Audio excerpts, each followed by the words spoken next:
bombshell report reveals that a former Michelle Obama aide did meddled in the Smollett hate hoax case.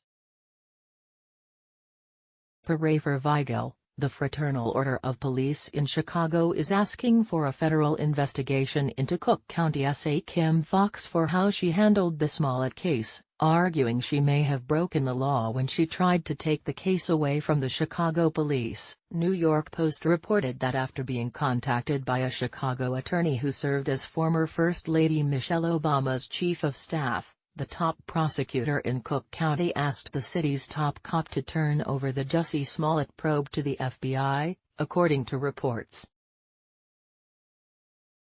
Cook County State's Attorney Kim Foxx reached out to Police Superintendent Eddie Johnson after Tina Chan, the former senior Obama official, emailed the prosecutor saying the Empire actor's family had concerns about the probe, the Chicago Sun-Times reported.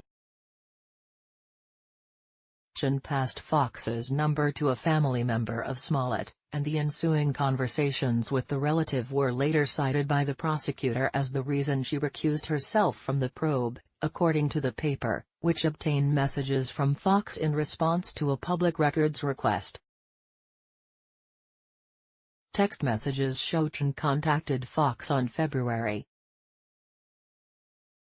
1. 3 days after Smollett reported that he was attacked by two masked men who hurled racist and homophobic slurs at him and put his neck in a noose, the Daily Wire reported that Kevin Graham, the president of the Chicago Police Union, sent a letter on March 15 to the U.S.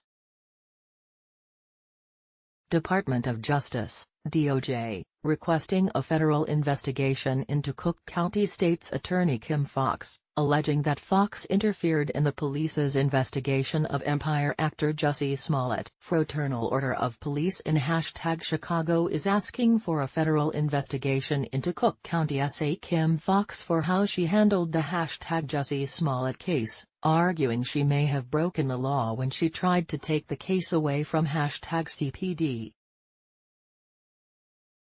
Details on at Fox 32 News at 9.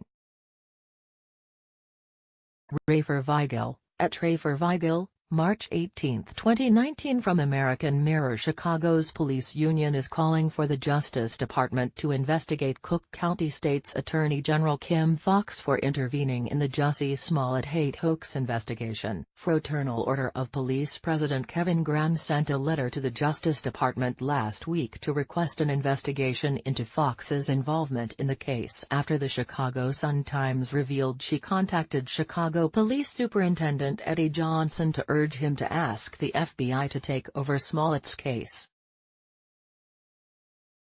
The black gay actor on the Fox television show Empire claimed he was the victim of a hate crime, and Chicago police initially treated Smollett as a victim.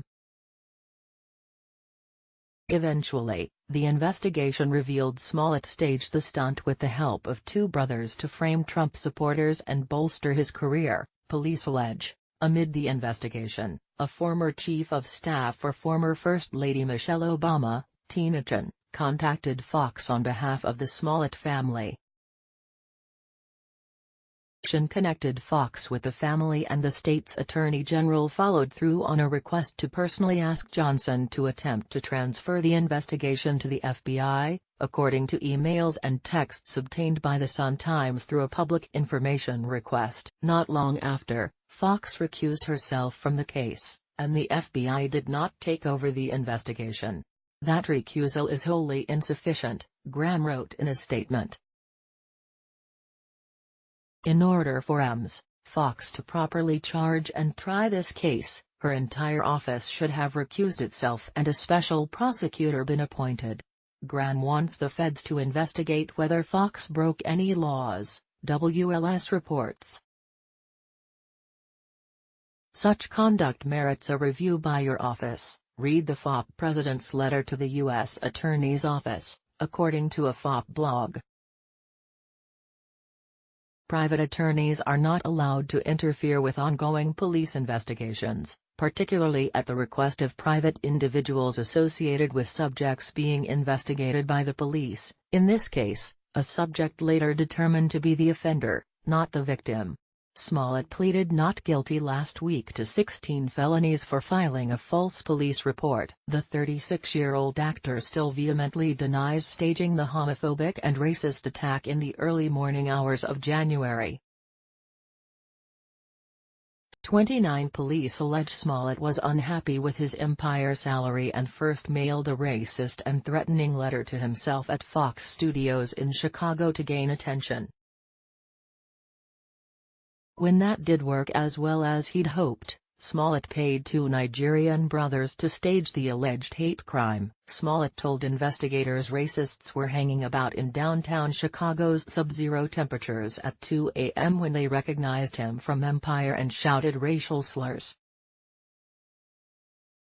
He said the 2 men physically beat him while yelling racist and homophobic epithets, then put a noose around his neck and poured bleach over him before running off into the night. Smollett claimed the ordeal involved the men screaming that Chicago, one of the most liberal cities in America, is MAGA country. Chicago police pursued the case as high-profile politicians and celebrities decried the modern-day lynching, including several Democratic presidential candidates.